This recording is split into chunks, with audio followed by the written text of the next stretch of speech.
ഓം ശ്രീ ഗുരുഭ്യോ നമ. SMECT KP astro സെൻറ്ററിലേക്ക് ഏവരെയും സ്വാഗതം ചെയ്യുന്നു. നിങ്ങൾക്കും നിങ്ങളുടെ കുടുംബാംഗങ്ങൾക്കും സർവ്വ ഐശ്വര്യങ്ങളും ഉണ്ടാവട്ടെ എന്ന് പ്രാർത്ഥിക്കുന്നു.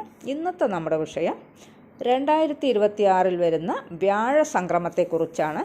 അതിനു മുമ്പ് ഈ ചാനൽ ആദ്യമായി കാണുന്നവരൊക്കെ ആണെങ്കിൽ ചാനൽ ഒന്ന് സബ്സ്ക്രൈബ് ചെയ്യുക. പിന്നെ ജ്യോതിഷ സംബന്ധമായിട്ടുള്ള ആവശ്യങ്ങൾക്കും ജ്യോതിഷ പഠനത്തിനും ജ്യോതിഷ കൺസൾട്ടേഷനും ഒക്കെ SMECT അസ്ട്രോ സെൻറ്ററുമായിട്ട് ബന്ധപ്പെടാവുന്നതാണ്. ഇനി നമുക്ക് വിഷയത്തിലേക്ക് കടക്കാം. ദേവഗുരു എന്നറിയപ്പെടുന്ന വ്യാഴം വേദ ജ്യോതിഷത്തിൽ ഏറ്റവും കൂടുതൽ സ്വാധീനമുള്ള ഗ്രഹങ്ങളിലൊന്നാണ്.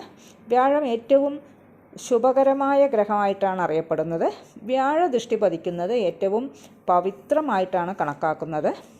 വ്യാഴദൃഷ്ടി പതിക്കുന്ന രാശികൾ വളരെയധികം സ്വാധീനം വർദ്ധിക്കുകയും ചെയ്യും. അത് സന്തോഷവും സമ്പത്തുമൊക്കെ വർദ്ധിപ്പിക്കും. പിന്നെ വ്യാഴം സന്താനം, ദൈവാനുഗ്രഹം, സമ്പത്ത്, അറിവ് എന്നിവയുടെയൊക്കെ കാരകഗ്രഹമായിട്ടാണ് കണക്കാക്കുന്നത്.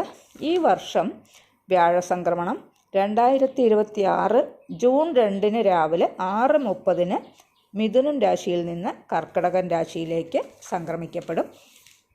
ചന്ദ്രക്ഷേത്രമായ കർക്കിടകൻ രാശിയിൽ വ്യാഴം പ്രവേശിക്കുമ്പോൾ തന്നെ വ്യാഴത്തിൻ്റെ സ്വാധീനം പെട്ടെന്ന് വർദ്ധിക്കും. അതിനുള്ള പ്രധാന കാരണം കർക്കിടകം ഒരു ശുഭഗ്രഹത്തിൻ്റെ രാശി ആയതുകൊണ്ടും പിന്നെ വ്യാഴത്തിൻ്റെ ഉച്ചരാശി ആയതുകൊണ്ടുമാണ്. വ്യാഴം കർക്കിടകത്തിലേക്ക് പ്രവേശിക്കുന്നതോടുകൂടി തൻ്റെ ഉച്ചഫലങ്ങൾ നൽകാൻ തുടങ്ങുന്നു. 2026 വ്യാഴസംക്രമം വളരെ പ്രധാനപ്പെട്ട ഫലങ്ങൾ നൽകുന്ന ഒരു സംക്രമണമായിരിക്കും. അത് നിങ്ങളുടെ രാശിയിൽ എങ്ങനെയുള്ള ഫലമാണ് ഉണ്ടാവുക എന്നതിനെക്കുറിച്ച് വിശദീകരിച്ച് പറയാം. ഇടവക്കൂറിൽ വരുന്ന കാർത്തികയുടെ 2, 3, 4 പാദം, രോഹിണി, മകീരത്തിൻ്റെ 1, 2 പാദം, ഈ 3 നക്ഷത്രങ്ങളിൽ ജനിച്ചിട്ടുള്ളവർക്ക് അഷ്ടമാധിപനും ലാഭാധിപനുമായ വ്യാഴമാണ് 3-ാം ഭാവത്തിൽ ഉച്ചസ്ഥനായിട്ട് സംക്രമിക്കാൻ പോകുന്നത്. ഈ 3-ാം ഭാവം എന്ന് പറയുന്നത് മനസ്സിൻ്റെ സ്ഥാനമാണ്. പിന്നെ സ്വന്തമായിട്ടുള്ള എല്ലാവിധ പരിശ്രമത്തിൻ്റെയും കമ്മ്യൂണിക്കേഷൻ്റെയും സഹോദരങ്ങളുടെയും ഒക്കെ സ്ഥാനമാണ്. ഈ പറയുന്ന കാര്യങ്ങൾ ലാഭാധിപൻ ഉച്ചസ്ഥനായി നിന്നാൽ നിങ്ങൾ ആഗ്രഹിക്കുന്ന എല്ലാ കാര്യങ്ങളും അതേപടി നടക്കും. എല്ലാ പരിശ്രമങ്ങളിലും വലിയ വിജയവും അതുവഴി ലാഭനേട്ടങ്ങളും ഒക്കെ ഉണ്ടാക്കിത്തരും. ഇപ്പോൾ നിങ്ങൾ അനുഭവിച്ചു കൊണ്ടിരിക്കുന്ന രോഗാവസ്ഥയ്ക്കൊക്കെ ഒരു ശമനമൊക്കെ ഉണ്ടാകുന്നതാണ്. കഠിനമായ രോഗദുരിതങ്ങളൊക്കെ അനുഭവിക്കുന്നവർക്ക് രോഗത്തിൻ്റെ കാഠിന്യമൊക്കെ കുറഞ്ഞു കിട്ടും. ആയുസ്സും ആരോഗ്യവും നേടിയെടുക്കാനൊക്കെ കഴിയും.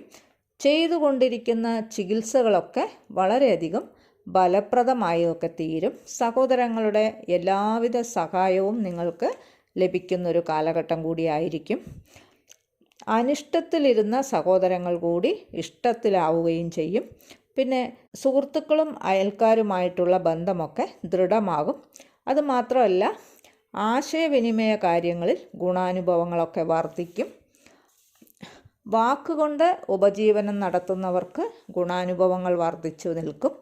ധാരാളം നേട്ടങ്ങൾക്കും ഇടയാക്കും. മാധ്യമരംഗത്ത് പ്രവർത്തിക്കുന്നവർക്ക് അധ്യാപനം, പ്രഭാഷകർ, അഭിഭാഷകർ എന്നീ മേഖലകളിലൊക്കെ പ്രവർത്തിക്കുന്നവർക്ക് നല്ല ഗുണാനുഭവങ്ങളും ലാഭനേട്ടങ്ങളും ഒക്കെ തന്നെ ഉണ്ടാകും. വിവാഹാലോചനകളൊക്കെ നടന്നുകൊണ്ടിരിക്കുന്നവർക്ക് അനുകൂലമായ ബന്ധമൊക്കെ വന്നു ചേരുന്നതാണ്. ഇവർ ആഗ്രഹിച്ച രീതിയിലുള്ള വിവാഹബന്ധം ലഭിക്കുന്നതായിരിക്കും. നീണ്ട കാലമായി വിവാഹകാര്യത്തിൽ തടസ്സവും താമസവുമൊക്കെ അനുഭവിച്ചു കൊണ്ടിരുന്നവർക്ക് കൂടി ഈ സമയത്ത് വിവാഹകാര്യത്തിൽ നല്ലൊരു തീരുമാനമൊക്കെ ആകും. കുടുംബത്തിൽ മംഗളകർമ്മങ്ങൾ നടന്നു കിട്ടാനും ഇടയുണ്ട്. ദമ്പതികൾക്കിടയിൽ എന്തെങ്കിലും അഭിപ്രായ വ്യത്യാസങ്ങളൊക്കെ ഉണ്ടായിട്ടുള്ളവർക്ക് അവയ്ക്കെല്ലാം ഒരു നല്ല പരിഹാരം കണ്ട് സന്തോഷകരമായതും സമാധാനപരമായിട്ടുള്ളതുമായ ജീവിതമൊക്കെ കാഴ്ചവെക്കാൻ കഴിയും. ദൂരദേശ യാത്രകളും വേണ്ടതായിട്ട് വരും. ആ യാത്രകൾ എല്ലാം തന്നെ വളരെ പ്രയോജനപ്രദമാവുകയും ചെയ്യും. വിദേശയാത്ര തരപ്പെടുന്നതിനുള്ള യോഗവും കാണുന്നുണ്ട്.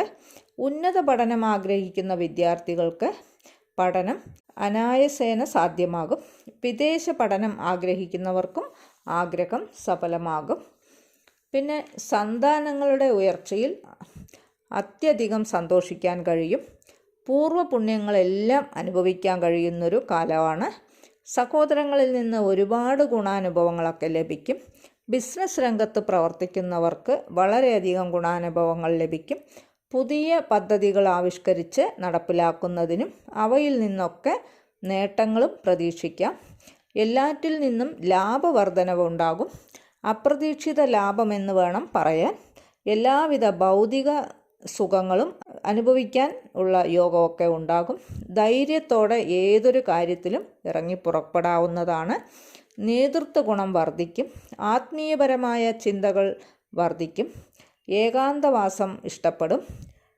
സഹനശക്തി വർദ്ധിക്കും. മറ്റുള്ളവരെ സഹായിക്കാനുള്ള അവസരങ്ങളൊക്കെ തന്നെ വന്നു ചേരുന്നതായിരിക്കും.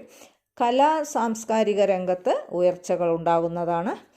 പിന്നെ പുതിയ ഏജൻസികളൊക്കെ ആരംഭിക്കുന്നതിനൊക്കെ ഇടയാകും.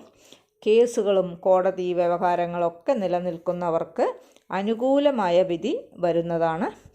ആഗ്രഹിക്കുന്ന എല്ലാ കാര്യങ്ങളും സാധിച്ചെടുക്കാൻ കഴിയുന്ന ഒരു കാലം തന്നെ ആയിരിക്കും. പുതിയ പ്രണയങ്ങൾ ഉടലെടുക്കുന്നതിനും പ്രണയബന്ധം വിവാഹത്തിലേക്ക് എത്തിച്ചേരുവാനുമൊക്കെ ആകും. എല്ലാ കാര്യങ്ങളിലും വളരെയധികം തൃപ്തി ഉണ്ടാകുന്നൊരു കാലമാണ്. മാനസികമായിട്ടും ശാരീരികമായിട്ടും വളരെയധികം സന്തോഷം അനുഭവിക്കാൻ കഴിയുന്ന കാലമാണ്.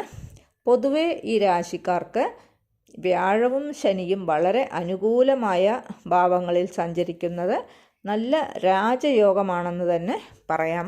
ഈ പറയുന്ന ഫലങ്ങൾ നിങ്ങൾക്ക് അനുഭവപ്പെട്ടില്ല എങ്കിൽ നിങ്ങളുടെ ജനനകാല ഗ്രഹനിലയിലുള്ള വ്യാഴസ്ഥിതി ഗ്രഹങ്ങളുടെ ഭാവബന്ധത്തിൻ്റെ അടിസ്ഥാനത്തിൽ ദോഷഭാവങ്ങളുമായി ബന്ധപ്പെട്ടിട്ടാണോ നിൽക്കുന്നത് എന്ന് നോക്കണം.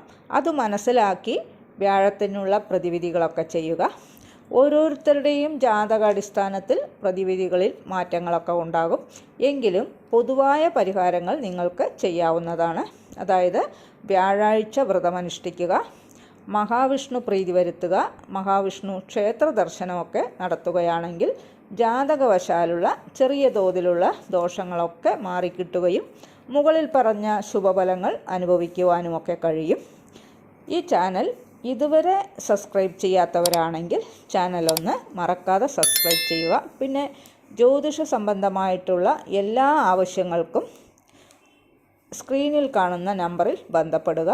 പിന്നെ വീഡിയോ ഇഷ്ടപ്പെട്ടുവെങ്കിൽ ലൈക്ക് ചെയ്യുക, ഹൈപ്പ് ചെയ്യുക. നിങ്ങളുടെ വേണ്ടപ്പെട്ടവർക്കും സുഹൃത്തുക്കൾക്കും ഒക്കെ ഷെയർ ചെയ്ത് കൊടുക്കുക. നിങ്ങളുടെ അഭിപ്രായം കമൻറ്റ് ബോക്സിൽ അറിയിക്കുക. വേറൊരു വിശേഷവുമായി നമുക്ക് വീണ്ടും കാണാം. നന്ദി, നമസ്കാരം.